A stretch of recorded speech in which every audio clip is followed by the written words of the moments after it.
मैं जब भी नहाने जाती कोई मुझे छुपकर देखता था। घर में मेरा बेटा और मैं अकेले रहते थे, लेकिन मैं अपने बेटे पर शक नहीं कर सकती थी। एक दिन अचानक मैं अपने बेटे के कमरे में गई। उसका मोबाइल देखकर मेरी चीख निकल गई। उसने तो मेरी आज फिर से मैं इसी उलझन का शिकार थी। जैसे ही मैं नहाने के लिए वॉशरूम में जाती, मुझे लगता कोई अजीब सी नजरें हैं जो मुझे देख रही हैं। मैं चारों तरफ नजरें घुमाकर देखा, लेकिन मुझे वहां कोई भी नजर नहीं आता था। मेरे वॉशरूम में सिर्फ एक ही रोशनदान था, जिसे मैं अच्छी तरह से बंद कर देती थी, लेकिन फिर भी ऐसा लगता था जैसे चारों तरफ दीवारों पर आंखें गड़ाए हुए है जो मुझे देख रहा है। मैं कोई वहमी किस्म की औरत ना थी, लेकिन मैं पूरा वॉशरूम देख चुकी थी। कहीं कुछ भी मुझे नजर नहीं आया था। मैं जैसे ही नहाने जाती जल्द ही बाहर निकल आती। कभी कभी तो मुझे लगता कि शायद मैं किसी दिमागी बीमारी में गिरफ्तार हो चुकी हूँ। आज भी मैंने बहुत जल्दी से शावर लिया था और फटाफट से कपड़े बदलकर वॉशरूम से बाहर आ गई। पिछले कुछ महीने से मेरे साथ यही हो रहा था। मुझे हर वक्त ऐसा महसूस होता था कि मैं किसी नज़रों में हूँ या मुझे कोई देख रहा है, और इस बात की वजह से मैं इस कदर परेशान थी कि शायद लफ्ज़ों में अपनी परेशानी को बता नहीं सकती थी। ना तो मैं कोई जवान खूबसूरत हसीन लड़की थी कि मैं किसी पर शक करती, बल्कि उम्र के जिस हिस्से में मैं थी वहाँ तो कोई भी ऐसी हरकत मुझ जैसी औरत के साथ करने का सोच भी नहीं सकता था। और मेरे घर पर हम सिर्फ दो ही शख्स थे, एक मैं और एक मेरा बेटा। मेरे पति के देहांत के 12 साल बीत चुके थे। मेरे पति की किराए की दुकान थी और इसी किराए से हमारा गुजारा हो जाता था। अब तो मेरा बेटा नौकरी भी करने लगा था। वह सुबह को ऑफिस जाता तो शाम को ही वापस आता। पूरा दिन घर में मेरे अलावा कोई नहीं होता था। नौकरानी भी आती और काम करके चली जाती। फिर ये कौन सी नजरें थी जो हर वक्त मेरा दीदार करती थी। मुझे लगता था जैसे मैं किसी नजरों के जाल में फंस चुकी हूँ। कोई हर पल मुझे देखता है, और जब ये नजरें वॉशरूम में मुझ पर उठती हैं तो मुझे एक अजीब सी उलझन होती है। मैं अपनी तकलीफ को बयां नहीं कर पा रही थी कि मैं किस तकलीफ से गुजर रही हूँ, क्योंकि मेरे सामने कोई न था। और ये एक ऐसी बात थी कि मैं अपने बेटे से भी इसका जिक्र नहीं कर सकती थी। वह मेरे बारे में क्या सोचता, मेरी बात को कैसे लेता। शाम को जब मेरा बेटा करण ऑफिस से वापस आया तो मैं खाना गरम करके सामने रख दिया। मैं किसी गहरी सोच में थी जब मेरे बेटे ने कहा कि आप किन सोचों में गुम हैं। इसकी आवाज़ मैं चौंक गई थी। मैंने नहीं में सिर हिला दिया। मैं इसे क्या बताती, जो बात का मुझे खुद भी ठीक से पता नहीं था। बहरहाल मेरे बेटे का रवैया मुझसे उखड़ा ही रहता था। मैं इसे हमेशा बातचीत करते हुए हिचकिचाती थी। एक बार मैं रात को करण को दूध का गिलास उसके कमरे में देने गई तो वह अपने लैपटॉप में किस कदर बिजी था, मेरे आने का उसे पता तक नहीं चला था। मैं इसके पास आई और साइड टेबल पर दूध का गिलास रख दिया। इससे पहले कि मैं वापस पलटी, उसके लैपटॉप पर जो मंजर दिखा, मेरी तो रंगत ही उड़ गई थी कि फौरन ही करण लैपटॉप बंद करने लगा। मुझे देखकर बोलने लगा, कहने लगा, ये क्या तरीका है किसी के कमरे में आने का? आपने दरवाजे को बजाया क्यों नहीं? मैं एकदम ही घबरा सी गई। मैंने माना ये मेरी गलती थी, मुझे दरवाज़ा बजाकर आना चाहिए था, लेकिन वह मेरा बेटा था, इसलिए मैं यूं ही चली आई। लेकिन यह नहीं जानती थी ये सब कुछ। बहरहाल मैं कमरे से बाहर निकलकर अपने कमरे में आ गई। अपने बेड पर बैठकर अपने दोनों हाथों से अपना सर पकड़ लिया। मेरी दिमाग में अलग अलग ख्याल जो आया, उसने मेरी रूह को हिलाकर रख दिया था। मुझे ऐसे नहीं सोचना चाहिए था। वह मेरा बेटा है, ऐसा कैसे कर सकता है? मेरा दिमाग कैसे सोचने पर मजबूर हुआ था। मेरी आंखों से तकलीफ के आंसू बहने लगे थे। जो कुछ मेरे दिमाग में घूम रहा था, ऐसा सोचना भी मुझे पाप लग रहा था। मैंने खुद को झटका और समझाया कि नहीं, ऐसा मुमकिन नहीं है। कोई भी बेटा अपनी माँ के साथ ऐसा सब नहीं कर सकता। लड़के इस उम्र में ऐसी गलत चीज देख लेते हैं, लेकिन इसका मतलब वह नहीं जो मैं सोच रही हूँ। बड़ी मुश्किल से मैंने खुद को नॉर्मल किया था। एक दिन मैं सहन में धुले हुए कपड़े फैला रही थी कि जब सामने घर की छत पर से मुझे लगा कि किसी कैमरे की फ्लैश मुझ पर पड़ी है। मैंने हैरानी से पलटकर देखा। किसी की परछाई सी नजर आई, जैसे वहां कोई खड़ा मुझे घूर रहा था। मगर जैसे ही मेरी नजर पड़ी, ऐसा लगा कोई वहां से एकदम पीछे हटा हो। मैंने गौर से देखने की कोशिश की, लेकिन सामने छत पर मुझे इस वक्त खाली नजर आ रही थी। लेकिन मुझे पूरा यकीन था कि कुछ देर पहले कोई वहां खड़ा मुझे ही देख रहा था। किसी ने शायद अपने मोबाइल से मेरी तस्वीर ली थी। मेरा दिल बुरी तरह से धड़कने लगा था। इस मोहल्ले में आए हुए हमें अभी कुछ ही महीने हुए थे, और जब मैं इस घर में आई थी, मैं परेशान होकर रह गई थी। मुझे हर वक्त महसूस होता कि मैं किसी की नज़रों में हूँ और कोई मुझ पर ध्यान दे रहा है। आसपास के मोहल्ले में मैं अभी तक किसी से भी मिल नहीं पाई थी। कुछ मेरा नेचर भी अलग रहने का था, और मेरा बेटा भी शक की मिजाज का था। मोहल्ले में आते ही इसने मुझे कहा था कि आपको ज़्यादा मोहल्ले में मेल जोल बढ़ाने की ज़रूरत नहीं है, बस अपने घर में ही रहा करो। मेरा सौतेला बेटा था। बहुत कम उम्र में ही मेरे माँ बाप ने मेरी शादी करण के पापा से कर दी थी, क्योंकि मैं एक गरीब लड़की थी। करण के पापा मुझसे 20 या 22 साल बड़े थे। मेरी शादी को 8 साल ही गुजरे थे कि पति भी चल बसे। मैं 17 साल की थी जब मेरी शादी हुई थी, और 25 साल की उम्र में मैं विधवा भी हो गई थी। पति के देहांत को अभी 12 साल गुजर गए थे। मैं देखने में अभी भी जवान ही लगती थी। अक्सर कहीं हम माँ बेटे जाते तो लोग मेरे बेटे से यही कहते कि शायद मैं इसकी बड़ी बहन हूँ, और ये वजह थी कि करण को मुझसे एक तरह की चिढ़ हो चुकी थी। वह मुझे घर से बाहर नहीं निकलने देता था। मुझे हल्के कलर के कपड़े बनाकर देता था। कहता था कि आप मेरे बाप की विधवा हैं, मुझे इसी रूप में अच्छी लगती हैं। मैंने बिल्कुल सादा होलिया अपना लिया था। हर वक्त जब भी करण घर पर आता तो घर को एक अजीब नज़रों से देखता, जैसे कि इसके पीछे मैंने घर पर किसी को बुलाया हो। चारों तरफ सहन में नजरें दौड़ाता, कभी मेरे कमरे में चला जाता, पूरे घर को ऐसे देखता जैसे कुछ ढूंढ रहा हो। जब मैं पूछती तो कहता कुछ नहीं, अपने काम से काम रखा करो। मैं नहीं जानती थी कि इसके साथ क्या मसला है, लेकिन इस वक्त वही मेरा सहारा था। बेटा भी था, और मैंने हमेशा उसे बेटा समझा था, इसलिए खामोशी से इसका रवैया बर्दाश्त करने पर मजबूर थी, क्योंकि करण के अलावा मेरा कोई दूसरा सहारा ना था। बहरहाल मैं अपनी ही उलझन का शिकार थी, और ऊपर से बेटा भी शक्की मिजाज का था। अभी मैं ये मसला हल भी नहीं कर पाई थी कि एक नई मुसीबत आ गई थी कि बराबर वाली छत से कोई मुझे देखता था और मेरी तस्वीर भी ले ली थी। कहीं यही शख्स तो मुझे वॉशरूम में मेरे दिमाग में आने वाली इस नई सोच ने मुझे फिर से हैरानी में डाल दिया था। मैंने फिर से खुद को झूठी तसल्ली दी थी, क्योंकि मैं वॉशरूम का कोना कोना देख चुकी थी। कहीं ना तो कोई कैमरा लगा था, ना कोई ऐसा सुराग कोई झांक के सके। जो भी था, लेकिन यूं किसी का छत पर मुझे देखना एक गलत ही हरकत थी। एक बार मेरे घर के दरवाजे पर दस्तक हुई। मैं इस वक्त किचन में खाना बनाने में बिजी थी, क्योंकि करण के ऑफिस से आने का वक्त था। मुझे लगा शायद वह आ गया है, लेकिन मैंने जैसे ही दरवाज़ा खोला तो एक 28 साल का नौजवान मेरे सामने खड़ा था। तकरीबन करण की उम्र का था। मुझे देखकर मुस्कुराने लगा।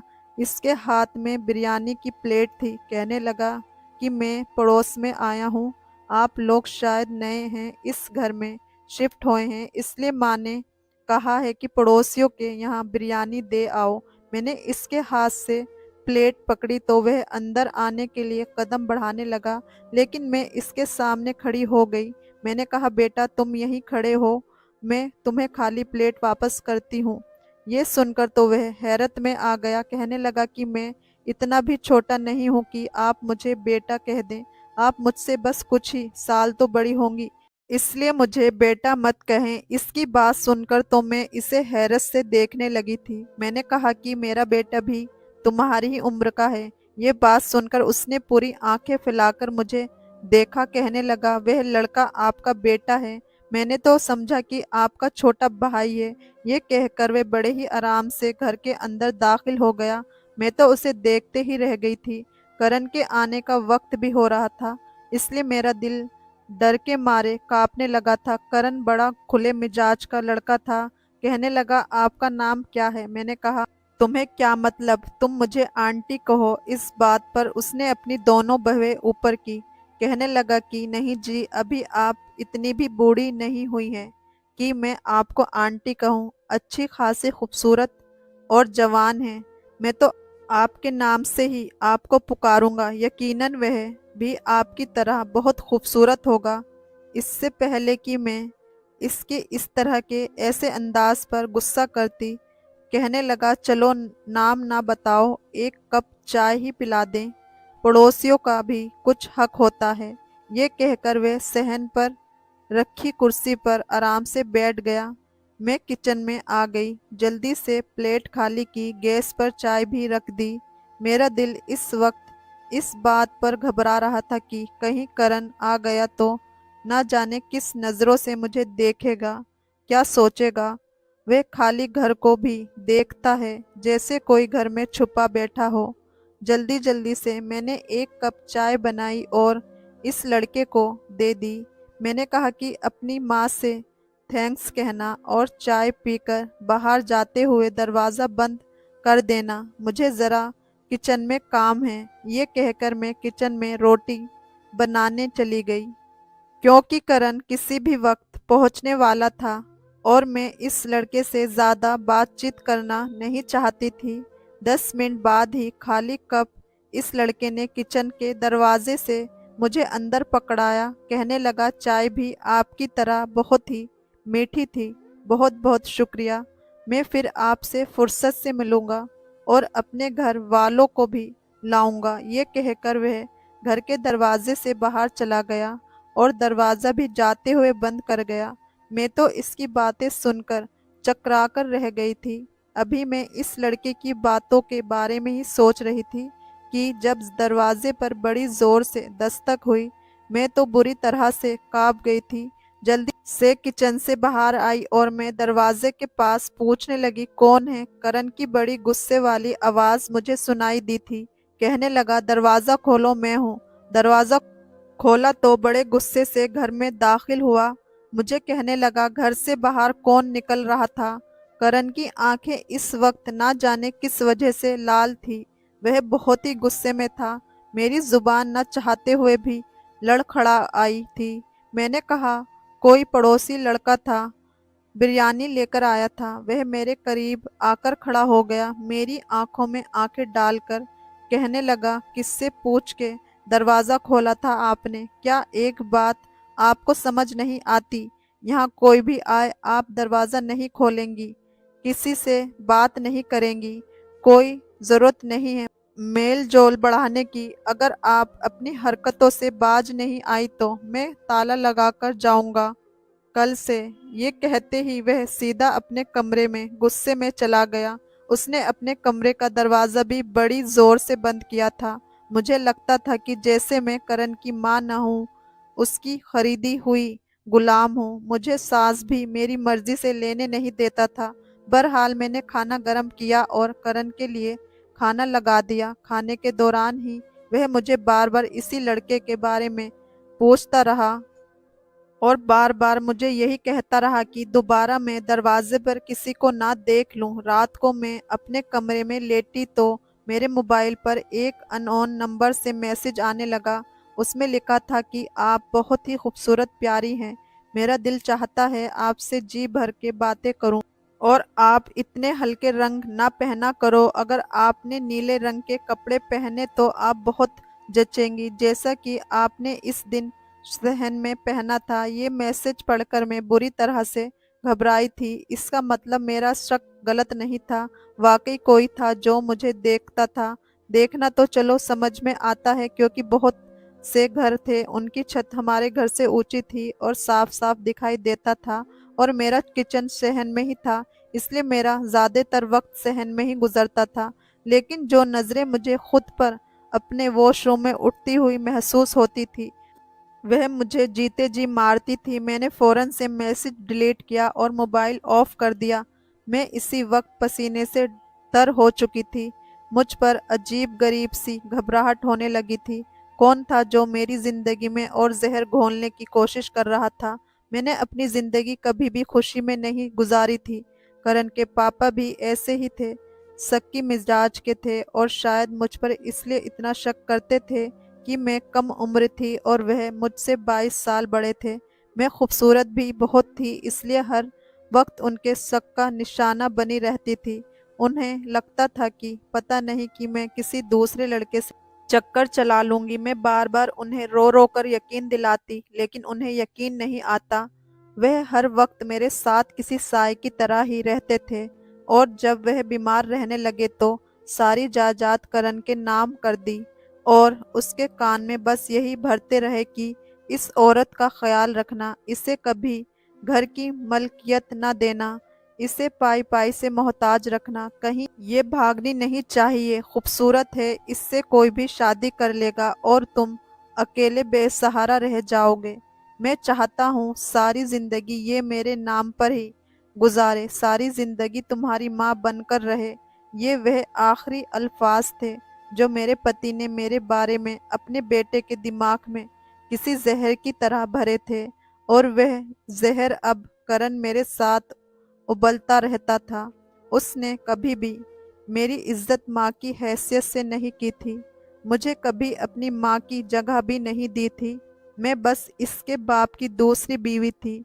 एक रोज मैं किचन में काम कर रही थी, क्या अचानक से मेरी दुपट्टे पर आग लग गई। मैं चिल्लाती हुई सहन में आ गई। जैसे ही मेरी चीख तेज हुई, बराबर वाली छत पर वही नौजवान खड़ा था। मुझे चिल्लाते हुए देखा तो फौरन से नीचे उतरा और अपने घर की दीवार लांघ कर मेरे घर में आ गया। उसने फौरन से मेरा जलता दुपट्टा दूर फेंका, वरना मैं बुरी तरह से जल जाती। मैं इस वक्त बहुत घबराई हुई थी। इस नौजवान ने फौरन से सामने रस्सी पर पड़ी चादर उतार कर मुझ पर लपेट दी। मुझसे पूछने लगा कि मुझे कहीं नुकसान तो नहीं पहुंचा। मैं बहुत ज्यादा डरी हुई थी कि अचानक इस वक्त मेरे घर का दरवाजा खुला था। सामने करण था। इस वक्त इस लड़के को मेरे पास खड़ा देखकर गुस्से से मेरे पास आया और इस लड़के का गिरेबान पकड़ लिया और इससे गुस्से से पूछने लगा, कहने लगा, तुम्हारी हिम्मत कैसे हुई और घर में आने की? मैंने कहा, करण इसका गिरेबान छोड़ो, इस लड़के ने तो मेरी जान बचाई है। मेरे दुपट्टे को आग लग गई थी, हालांकि अभी सहन में मेरा गिरा हुआ दुपट्टा जल रहा था। मेरी बात सुनकर उसने गुस्से भरी नजरों से मुझे देखा, कहने लगा, तुम चुप रहो, समझी, तुमसे तो मैं बाद में बात करूंगा। इस तरह के हथकंडों से किसी और को बेवकूफ बनाना। मुझे ये कहकर इस लड़के का गिरेबान पकड़ते हुए झंझोड़ने लगा, कहने लगा, तुम जिस मकसद के लिए यहाँ आते हो ना, वह कभी पूरा नहीं होने दूंगा। मैंने कहा, करण, तुम गलत समझ रहे हो। मैं माँ हूँ तुम्हारी, क्यों मुझे इन बातों से जलील कर रहे हो? मैं रोने लगी। इस लड़के ने एक झटके से अपना गिरेबान करण से छुड़वाया, कहने लगा कि मैं इंसानियत के नाते यहाँ पर आया था। उनका दुपट्टा जल रहा था, उनको आग लग सकती थी, मेरा और कौन सा मकसद हो सकता है?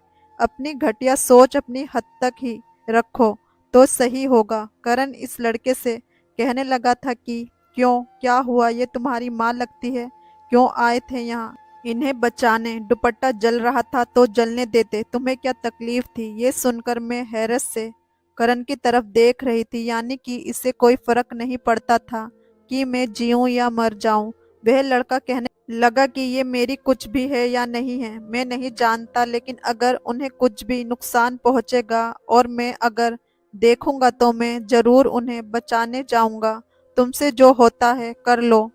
ये कहना था कि करण ने इसके मुंह पर थप्पड़ मार दिया। उस लड़के ने भी अपना हाथ नहीं रोका था। दोनों ही गुस्से से लाल हो चुके थे। ये देखकर तो मैं परेशान हो कर रह गई थी। बड़ी मुश्किल से मैंने दोनों को पीछे हटाया, इस लड़के के आगे हाथ जोड़े कि तुम जाओ यहाँ से। वह लड़का करण को बोलता हुआ दरवाजे से जाने की बजाय इस दीवार को लांग कर वापस गया था। ये देखकर करण बड़े अजीब अंदाज से मेरे पास आया, मेरे दोनों बाजू पकड़े और कहने लगा, ओह तो यहाँ से बुलाती हो तुम अपने आशिक को।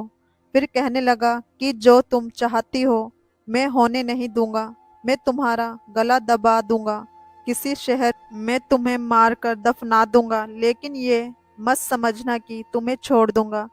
वह तो जैसे सारी तमीज ही भूल गया था। इसके बाद करण घर के बाहर ताला लगाकर जाने लगा।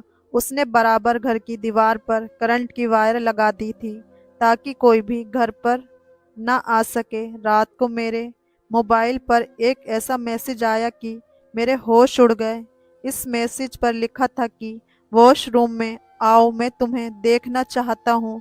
ये सुनकर मेरे होश उड़ गए थे। अब तक मैं यही समझ रही थी कि शायद ये मेरा वहम है कि कोई वॉशरूम से मुझे देखता है, लेकिन ये शक मेरा वहम नहीं था। कौन था वह शख्स? मेरा दिल बैठने लगा था।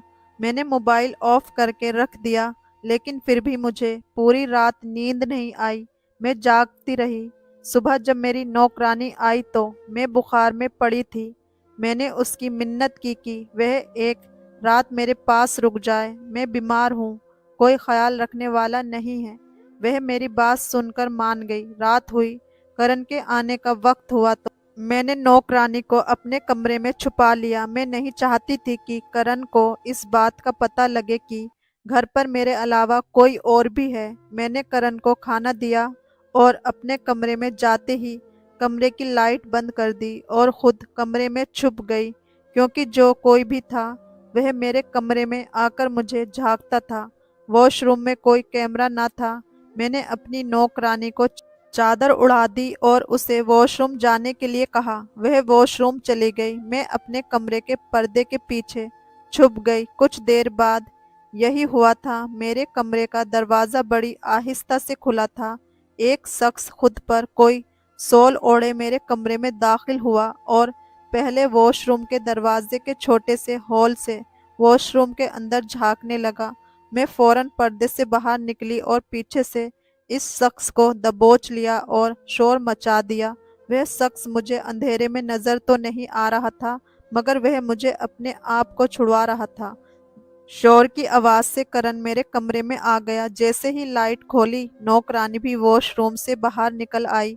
सामने खड़े शख्स को देखकर मेरे होश उड़ गए। वह मेरा पहला पति था, जिससे मेरी बचपन में ही शादी हुई थी, लेकिन वह शादी के बाद मुझे छोड़कर चला गया था। फिर मालूम हुआ कि उसने किसी और से शादी कर ली है। मुझे भी तकलीफ दे दी थी। इसे यहाँ देखकर मुझे हैरत हुई थी, तो वह बताने लगा कि इसे एक दूसरी लड़की पसंद थी, इसलिए उसने इससे शादी कर ली थी। मुझे भी तलाक दे दी थी, लेकिन शादी के चंद साल बाद ही इस लड़की की मृत्यु हो गई और इस शख्स ने दूसरी शादी नहीं की। अपने बेटे को भी अकेले ही पाला है, लेकिन इसमें मुझे अपने घर के बराबर वाले घर में देखा तो इसे मेरे बारे में मालूम हुआ तो इसे अफसोस होने लगा। वह मुझे अपनाना चाहता था और इस मामले में कई बार करण से भी बात कर चुका था, लेकिन करण नहीं माना। इसलिए उसने अपने बेटे को हमारे घर भेजना चाहा, लेकिन करण की इससे भी लड़ाई हो गई। जब भी मैं नहाने जाती थी, दरवाज़ा बंद होने की आवाज़ इसके कमरे के वॉशरूम में जाती थी और वह दीवार लांघ कर मेरे घर पर आ जाता था। पहले पहले की मिन्नतें की कि वह मेरे साथ जुल्म ना करे और मेरी शादी इससे करवा